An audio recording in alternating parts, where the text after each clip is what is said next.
Hello friends and welcome to VFX5 once again. So आज के video में हम देखने वाले हैं हमारी जो ऑनगोइंग सीरीज है न्यूक 201 उसका पार्ट 2।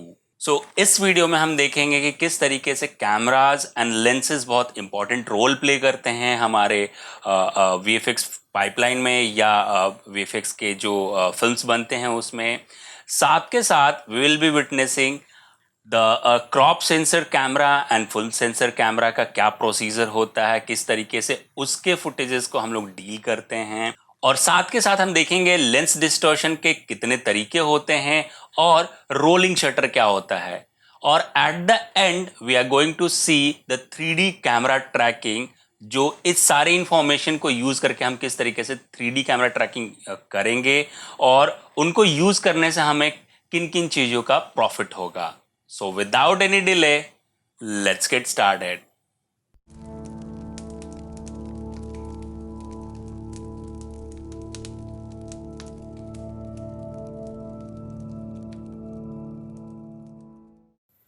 ओके, ट्रैकिंग शुरू करने से पहले हमें बहुत सारी ऐसी चीज़ों के बारे में जानना होगा जो हमारे ट्रैकिंग के प्रोसेस को या हमारे VFX के प्रोसेस को बहुत ही आसान बनाएंगी। जो पहली चीज़ हमें जानने की ज़रूरत है वो है कैमरा। जी हाँ, कैमरा कि हमने किस कैमरे से शूट किया है, उसका सेंसर साइज क्या है, उसकी विड्थ कितनी है, उसकी हाइट कितनी है।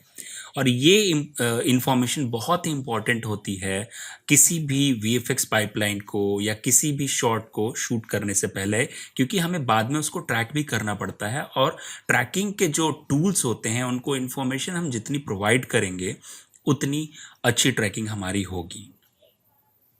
नाउ अब ऐसा करना क्यों ज़रूरी है, कैमरे को जानना क्यों ज़रूरी है?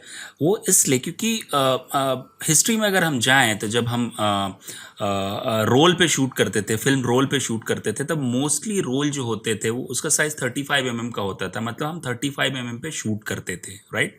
जब हम रोल के टाइम पे शूट करते थे तभी। Now days what happen, everything is digital. अब हम डिजिटल कैमराज यूज़ करते हैं, तो ऑलमोस्ट हम लोग को वैसा ही 35 mm का इक्विवेलेंट हम लोग को सेंसर साइज चाहिए होता है, जिसको हम बोलते हैं फुल फ्रेम सेंसर कैमरा या फुल फ्रेम कैमरा, जो कि इक्विवेलेंट होता है हमारे 35 mm के रोल के, राइट? कुछ फुल फ्रेम कैमराज जैसे कि Canon 5D Mark II, Canon 5D Mark III, RED cameras, like Blackmagic cameras, ये सारे जो होते हैं फिल्म कैमराज जो होते हैं वो फुल फ्रेम होते हैं। नाउ हमारे पास कुछ और ऑप्शंस अवेलेबल रहते हैं जिसको हम बोलते हैं क्रॉप सेंसर्ड कैमराज या क्रॉप फ्रेम कैमराज। अब क्रॉप फ्रेम कैमराज क्या होते हैं? बेसिकली इनका जो सेंसर साइज होता है वो छोटा होता है फुल फ्रेम से। अब ना आपके दिमाग में सवाल उठ रहा होगा कि क्या क्रॉप फ्रेम क्या है, क्रॉप सेंसर क्या है? तो थोड़ा सा इसको हम देख लेते हैं। आसान शब्दों में अगर मैं समझाऊं तो क्रॉप फैक्टर वो फैक्टर है कि जितने अमाउंट में आपका इमेज क्रॉप होके शूट होने वाला है।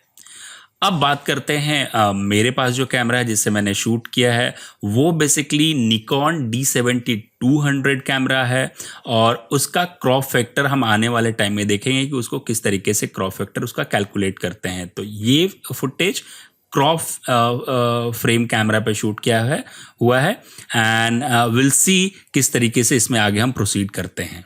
यहाँ पे थोड़ी सी इन्फॉर्मेशन मैं ये देना चाहूँगा। सपोज दैट हम कैनन 5D Mark II से शूट कर रहे हैं एंड उसमें हमने 18 mm का एक लेंस लगाया हुआ है, राइट? सो वो जितना देखेगा, सपोज दैट सेम लेंस में क्या करता हूँ, एक ऐसा काम करते हैं, हमने एक 5D Mark II में 18 mm का लेंस लगाया है और निकॉन D70-200 में भी 18 mm का लेंस लगाया हुआ है, राइट? तो नाउ व्हाट विल हैपन कि फुल फ्रेम कैमरा में आपका एग्जैक्टली जो शूट होगा वैसा ही शूट आपका निकॉन D70-200 में नहीं होगा। क्यों? क्योंकि निकॉन D70-200 का जो क्रॉप फैक्टर होता है विच इज़ 1.3। अब ये क्रॉप फैक्टर क्या होता है? मल्टीप्लायर होता है आपके जितने पे भी आप एम पे शूट कर रहे हो। तो नॉर्मली क्या होगा, फुल फ्रेम का मल्टीप्लायर 1 होगा, तो 18 mm शूट करोगे 18 mm ही शूट होगा। बट यहाँ पे अगर निकॉन D7200 में आप 18 mm पे शॉट लोगे तो 18 mm का multiply by 1.3 which is almost 23.4 mm का आपका वो हो जाएगा, शॉट हो जाएगा। सो आपको बहुत इंपॉर्टेंट है ये जानना कि आप क्रॉप फैक्टर से शूट कर रहे हो या आप फुल फ्रेम से शूट कर रहे हो। और नाउ बहुत लोगों के ऐसे सवाल हो सकते हैं कि क्या फ़र्क पड़ेगा अगर हम लोग क्रॉप फ्रेम का या हम लोग सेम ही रख दें, क्रॉप फैक्टर उसमें नहीं देखें, हम उतना ध्यान नहीं दें क्रॉप फैक्टर को। तो exactly what will happen, suppose that आप जो एक्चुअल में जो पोजीशन है, एक्चुअल में जो पोजीशन है शूट करते टाइम कैरेक्टर की या सब्जेक्ट की, आप अगर फुल फ्रेम पे शूट कर रहे हो और उस पे अगर आपने क्रॉप फैक्टर लगा दिया तो भी क्या होगा, उसकी एक्चुअल पोजीशन जो ट्रैकिंग करने के बाद होगी वो एक्चुअल पोजीशन नहीं मिलेगी। या अगर दूसरे तरीके से भी देखें, अगर आपने क्रॉप फैक्टर पे क्रॉप फैक्टर अप्लाई ही नहीं किया तो भी उस ऑब्जेक्ट की या सब्जेक्ट की एक्चुअल पोजीशन नहीं मिलेगी, वो कुछ डिफरेंट मिलेगी ट्रैकिंग में। तो इसलिए बहुत इंपॉर्टेंट है हम लोग को क्रॉप फैक्टर को जानना और क्रॉप फैक्टर को यूज करना। सो उम्मीद करता हूँ ये आपको थोड़ा सा थ्योरेटिकल चीज़ें समझ में आई होंगी एंड आगे आने वाले टाइम में हम इसको यूज करके देखेंगे कि किस तरीके से हमें हेल्पफुल होती हैं। नाउ अभी हमें जो दूसरी चीज़ इंपॉर्टेंट ध्यान देने के लिए है वो है डिस्टॉर्शंस। ऑलरेडी हमने डिस्टॉर्शन के बारे में लास्ट वीडियो में हमने बात करी थी, बट थोड़ी सी और इन्फॉर्मेशन मैं देना चाहता हूँ। मैंने सोचा कि ये बहुत ज़रूरी इन्फॉर्मेशन है। हमारे जब भी मैंने लास्ट टाइम बताया था कि किसी भी कैमरा से हम शूट करेंगे, लेंस से शूट करेंगे तो उसमें डिस्टॉर्शन आएगी ड्यू टू जो मैंने आपको बताया था कॉन्वेक्स और कॉनकेव लेंसेज का जो फंडा होता है। अब बेसिकली हमारे पास बहुत तरीके के डिस्टॉर्शन होते हैं, बट मेजरली जो डिस्टॉर्शन होते हैं वो दो तरीके के होते हैं, विच इज़ बैरल डिस्टॉर्शन और pin cushion distortion. Barrel distortion कब होती है, जब आप वाइड शूट करते हो, जैसे 10 mm, 12 mm, 14 mm, 18 mm, इस तरीके से कोई वाइड शॉट ले रहे हो तो उसका बैरल डिस्टॉर्शन होता है। बैरल डिस्टॉर्शन क्यों होता है, बेसिकली बैरल का जो शेप होता है एजेस पे थोड़ा सा पतला होता है और बीच में बल्ज होता है, तो उस तरीके का डिस्टॉर्शन जो मिलेगा उसको हम बोलते हैं बैरल डिस्टॉर्शन। अब पिन कुशन डिस्टॉर्शन कब होता है, जब आप कोई 300 mm या 400 mm या 500 mm या 600 mm का जूम लेंस यूज कर रहे हो, दैट टाइम पे आपका पिन कुशन डिस्टॉर्शन होता है। पिन कुशन डिस्टॉर्शन में क्या होता है, आपका बल्ज बाहर की तरफ ना निकल के अंदर की तरफ पुश हो जाता है, which is called pin cushion distortion. यहाँ पे मैं एक चीज़ क्लियर कर देना चाहता हूँ कि ये ज़रूरी नहीं है कि ये सब चीज़ें बिना किए हुए हमें आउटपुट नहीं मिलेगा। आउटपुट हमें मिलेगा, बट आपको एकदम परफेक्ट आउटपुट चाहिए तो आपको इन चीज़ों का ध्यान बिल्कुल रखना पड़ेगा। नेक्स्ट चीज़ जो हमें ध्यान में देनी है वो है रोलिंग शटर। नॉर्मली हम लोग रोलिंग शटर के बारे में जानते हैं, आई एम नॉट श्योर कि आप लोग जानते हैं कि नहीं रोलिंग शटर के बारे में, बट रोलिंग शटर बेसिकली क्या होता है, एक डिजिटल कैमरा की प्रॉपर्टी बोल लो या डिसएडवांटेज बोल लो डिजिटल कैमरा का। होता क्या है, डिजिटल कैमरा में कोई भी इमेज लेफ्ट टॉप कॉर्नर से स्कैन होनी शुरू होती है और बॉटम पिक्सल्स तक स्कैन होती है, बॉटम राइट हैंड कॉर्नर तक स्कैन होती है। अब सपोज दैट एक फ्रेम शूट करते टाइम अगर कोई भी ऑब्जेक्ट मूव हो रहा है फ्रॉम लेफ्ट टू राइट, तो स्कैनिंग चालू ही from top left hand corner और एंड होगा राइट हैंड कॉर्नर पे। तो होगा क्या, ऑब्जेक्ट अलाइन नहीं होंगे, क्योंकि जब स्कैनिंग कंप्लीट होगी तब तक क्या होगा, आपका ऑब्जेक्ट मूव होकर लेफ्ट टू राइट या राइट टू लेफ्ट जा चुका होगा। सो वो अलाइनमेंट नहीं होती है, तभी क्या होता है, एक जेलो इफेक्ट आती है, ऐसा लगता है कि आपका फुटेज स्मीयर हो रहा है, राइट। नॉर्मली ये जब स्लो मूवमेंट्स जो रहते हैं तब ये नहीं होता है। जैसे आप कैमरा लेफ्ट टू राइट बहुत फास्ट मूवमेंट करोगे आपको रोलिंग शटर मिलने लगेगा। आप नॉर्मली इस चीज़ का ध्यान रखेंगे कि जब भी आप ऐसे कोई मूवमेंट शूट कर रहे हैं जो लेफ्ट टू राइट मूवमेंट हो, वो बहुत फास्ट मूवमेंट नहीं होनी चाहिए। स्लो मूवमेंट में वो नहीं उतना अपीयर होगा, बट जैसे ही fast movement left to right करेंगे वो रोलिंग शटर आपका अपीयर होना शुरू हो जाएगा। तो ये बहुत बड़ा फैक्टर है। रोलिंग शटर जैसे शूट हो गया, हमें आइडिया नहीं है कि रोलिंग शटर क्या होता है और हम ट्रैक किए जा रहे हैं, वो नॉर्मली ट्रैक नहीं होता है, ट्रैक में प्रॉब्लम ज़रूर से होती है। तो नॉर्मली हम लोग इस शॉट के लिए रोलिंग शटर कैसे फिक्स करते हैं वो मैं नहीं बताने वाला, क्योंकि सिंस इसमें रोलिंग शटर का कोई इफेक्ट नहीं है। बट इन फ्यूचर अगर आपको रिक्वायरमेंट रहेगी तो I will make some video कि how to fix rolling shutter inside nuke और inside PF track. Okay, last video में हमने देखा था किस तरीके से हमने लेंस डिस्टॉर्शन का यहाँ पे प्रोसेस यूज़ किया था, राइट। अब इस लेंस डिस्टॉर्शन करने के बाद what we can do, either we can render it out, जो हम नेक्स्ट जो वीडियो होगा उसमें देखने वाले हैं किस तरीके से ओवर स्कैन इमेजेस हम लोग रेंडर करते हैं, एंड किस तरीके से हम लोग उस ओवर स्कैन इमेज को हम लोग माया के लिए सेटअप करते हैं।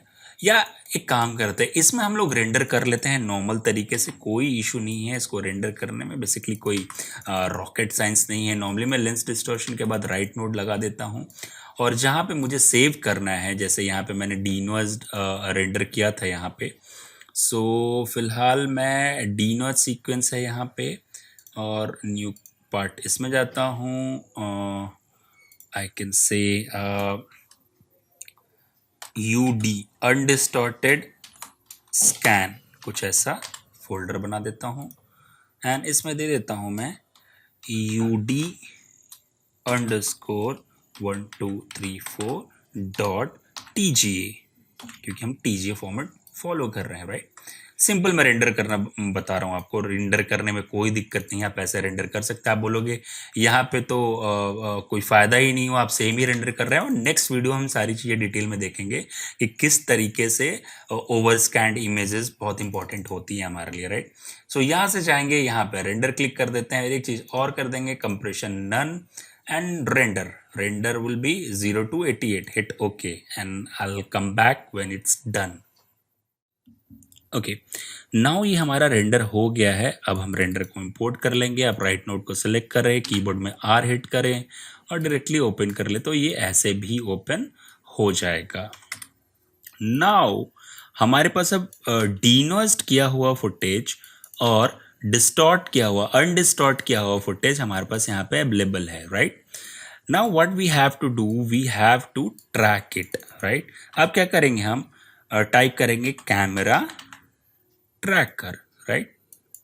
अब कैमरा ट्रैकर में यहाँ पे हम ध्यान देंगे, जो पहले मैं हमेशा से बोल रहा हूँ कि इसको कैमरा ट्रैकर में इंफॉर्मेशन जब तक आप प्रोवाइड नहीं करोगे तब तक आपका कैमरा परफेक्ट ट्रैक नहीं होगा, राइट। तो सबसे पहला आपको इंफॉर्मेशन क्या प्रोवाइड करना है, वो प्रोवाइड करना है आपका फोकल लेंथ। मेरे को फोकल लेंथ पता है। अब जैसा कि हमने जस्ट अभी डिस्कस किया कि क्रॉप फैक्टर कितना इंपॉर्टेंट होता है, सो ऑलरेडी मैंने यहाँ पे कैलकुलेशन करके रखा हुआ है। तो मैं क्या करता हूँ, यहाँ पे नॉर्मली मैंने 18 mm पे शूट किया था, और निकॉन D7200 का जो क्रॉप फैक्टर है विच इज़ 1.3। अब ये मेरे को कैसे पता चला, आप गूगल पे जाएंगे, आप गूगल पे यहाँ पे टाइप करेंगे निकॉन D7200 क्रॉप फैक्टर, यहाँ पे देखिए ऑलरेडी मैंने सर्च किया हुआ है। तो निकॉन D7200 का जो क्रॉप फैक्टर है विच इज़ 1.3, आप गूगल पे जाएंगे आपको पता चल जाएगा कि कौन से कैमरे का कौन सा कितना क्रॉप फैक्टर है। तो नॉर्मली मेरे को 23.4 का फोकल या एक्चुअल फोकल लेंथ मेरे को मिल रहा है। तो what I am going to do, I am going to put 23, और फोकल लेंथ हमेशा mm में होता है, राइट। मैंने यहाँ पे फर्स्ट डाला 23 फोकल लेंथ, राइट। अब उसके बाद जो हमें इंफॉर्मेशन प्रोवाइड करनी है, सिंस हमने अनडिस्टॉर्ट कर दिया हुआ है, तो यहाँ पे हम लोग को डालना है नो लेंस डिस्टॉर्शन, राइट। उसके अलावा हम लोग को यहाँ पे उसका फिल्म बैकअप इंफॉर्मेशन भी डालना पड़ेगा। फिल्म बैक क्या होता है, बेसिकली वो होता है सेंसर साइज। तो एक बार फिर हम गूगल पे जाएंगे और यहाँ पे हम टाइप करेंगे Nikon D7200 film back size. तो निकॉन D7200 का जो फिल्म बैक साइज होता है 23.5 और 15.6 mm का होता है, right. Since it's a crop factor camera, तो इसका 35 mm का वो अलग होगा, उसका जो भी सेंसर साइज होगा, राइट। सो इसको हम यहाँ पे पुट करेंगे 23.5, एक बार फिर से क्रॉस चेक करेंगे 23.5 एंड 15.6। सो यहाँ पे हम जाएंगे और इसको डालेंगे 15.6, क्रॉप फैक्टर कैम जो भी फिल्म बैक साइज है, राइट। इसके बाद आप और क्या इंफॉर्मेशन प्रोवाइड कर सकते हैं? ऑलमोस्ट हमने अच्छी खासी इंफॉर्मेशन प्रोवाइड कर दी हुई है, अनडिस्टॉर्ट किया हुआ है, फिल्म बैक का साइज दिया हुआ है, फोकल लेंथ हमने यहाँ पे कैलकुलेट करके डाल दी है। अब कितने ट्रैक पॉइंट्स इसमें आप चाहते हैं कि ये ट्रैक हो, ये बहुत इंपॉर्टेंट है। प्रीव्यू फीचर करने से क्या, ऑलरेडी मैं कैमरा ट्रैकर के ऊपर इन डिटेल में वीडियो बना चुका हूँ। अगर ज़रूरत रहेगी तो मैं यहाँ पे आई बटन में, नहीं तो डिस्क्रिप्शन में दे दूंगा। आप एक बार उस वीडियो के बारे में, ये एक एक इन्फॉर्मेशन मैंने बहुत अच्छे तरीके से बताई हुई कि कौन सी इन्फॉर्मेशन क्या करती है। तो मैं जो इतनी डिटेल में नहीं जाऊँगा कि ऑलरेडी मैंने बता दिया हुआ है, तो आप एक बार जाएँ और उसको चेक करें। तो मैं यहाँ पे क्या बोलता हूँ कि ऑलमोस्ट 1000 ट्रैकर्स मेरे को चाहिए, number of features, since it's a handheld camera.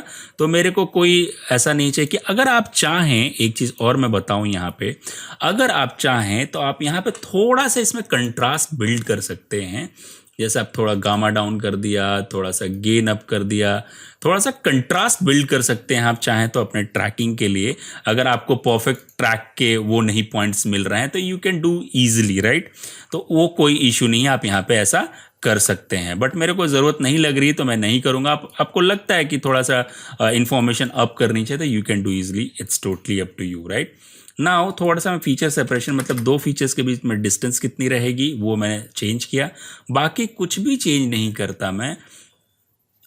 और मैं इसको यहाँ से ट्रैक कर दूंगा। बट उसके पहले मैं क्या करना पसंद करूंगा, मैं कुछ यूज़र ट्रैक भी इंफॉर्मेशन ऐड करना चाहूँगा, राइट। यूज़र ट्रैक ऐड करना चाहूँगा ताकि मेरे को पता चले कि एग्जैक्टली कौन सा पॉइंट कहाँ पे मैंने लगाया हुआ है, राइट। नॉर्मली बहुत लोगों की कमेंट भी रहते हैं कि यूज़र ट्रैक प्रॉपर काम नहीं करता। So let's check user track कैसे काम करता है। जैसे ही आप ऐड ट्रैक पे करेंगे आपका एक यूज़र ट्रैक ऐड हो जाएगा, राइट। और उस यूज़र ट्रैक को आपको जिस पॉइंट पे ट्रैक करना है, आप उस पॉइंट पे यहाँ पे इंफॉर्मेशन ऐड कर दीजिए, राइट। यहाँ पे आपको दिखाएगा और आपको कुछ नहीं करना है, यहाँ से जाना है और सीधा ऑटो ट्रैक पर क्लिक कर देना है एंड इट विल फॉलो। सी, कुछ गड़बड़ होगी तो ये पोजीशन चेंज हो जाएगी। तो नॉर्मल मेरे को कोई गड़बड़ नहीं दिख रही है। ओके, सो सेम वे इसको मैं ऑफ करता हूं एंड एक दूसरा ट्रैक लेता हूं। ठीक है, इसको ऑफ कर दिया, इसको सेलेक्ट कर लिया और कुछ ऐसे ही 3-4 पॉइंट में ट्रैक करता हूं और फिर आपसे मिलता हूं।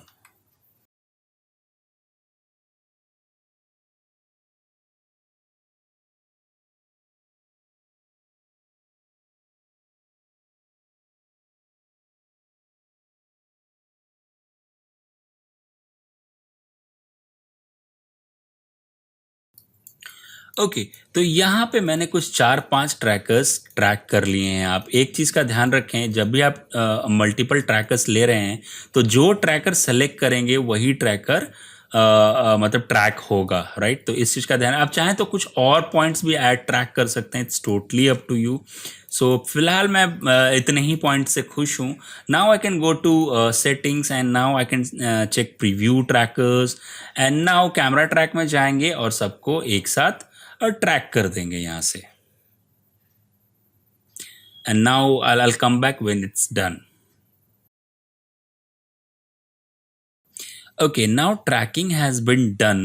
साथ के साथ आप देख रहे हैं मेरा manual tracker and auto track भी परफेक्टली ट्रैक हुआ है। मेरे को कुछ इन्फॉर्मेशन ऐसे मिल रही है। Now after doing that what we have to do, just we have to hit solve and what will happen, ये सॉल्व हो जाएगा।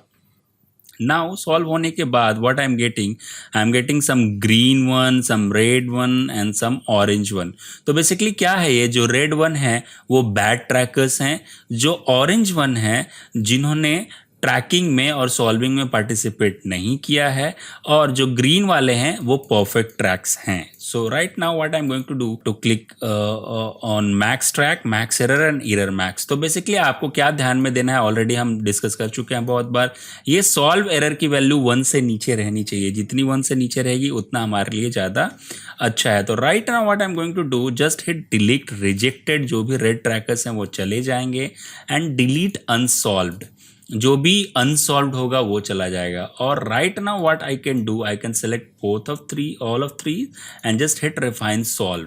तो जैसे ही आप रिफाइन सॉल्व पे क्लिक करोगे आपका सॉल्व जो रिफाइनमेंट होगी वो आपका सॉल्व हो जाएगा यहाँ से। राइट नाउ अभी भी ये पॉइंट कम नहीं हुआ, तो what I have to do, मैं क्या बोलता हूँ कि जितने भी अगर ट्रैक पॉइंट्स हैं जो 10 फ्रेम पे नहीं सस्टेन कर रहे हैं, मतलब 10 फ्रेम से कम देर के लिए हैं, वो काउंट में नहीं आएंगे। तो देखिए कुछ और रेड हो गए पॉइंट।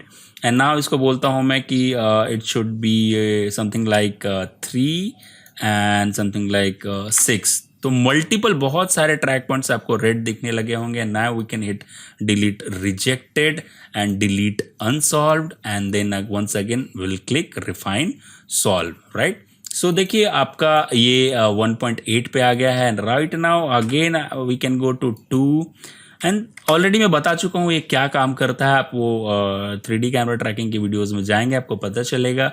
ये बेसिकली आपके ट्रैकिंग को रिफाइन कर रहा है। Right, so I hit that and delete unsolved and थोड़ा सा we can go little further like 1.5 and 3 and now again delete rejected, delete unsolved तो है ही नहीं, रिफाइन सॉल्व।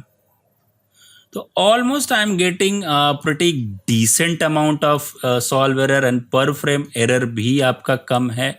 सो कोई I guess we are getting a good amount of tracking का information. Now एक बार हम कैमरा ट्रैकर में जाएंगे और अपडेट सॉल्व एक बार अपडेट कर देंगे कि किस तरीके से मेरा सॉल्विंग अपडेट हो जाएगा जो भी हमने चेंजेस किए हैं। तो almost we have updated everything.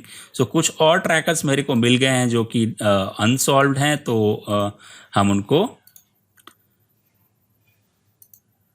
Delete कर देंगे right now and it's all pretty much okay with. So ये ट्रैकिंग अपना यहाँ पे हो गया सॉल्व। राइट, हम लोग को एरर भी कम आ रहा है। Right now what we have to do, again we have to go over here जैसा कि आप लोग को पता है, और हम यहाँ से करेंगे क्रिएट सीन। तो जैसे ही सीन क्रिएट करेंगे हम लोग को आप यहाँ पे देखेंगे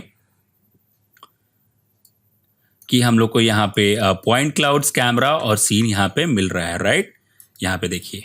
राइट, सो राइट नाउ अभी क्या है, कैमरे की ओरिएंटेशन और सीन का ओरिएंटेशन उतना प्रॉपर नहीं है।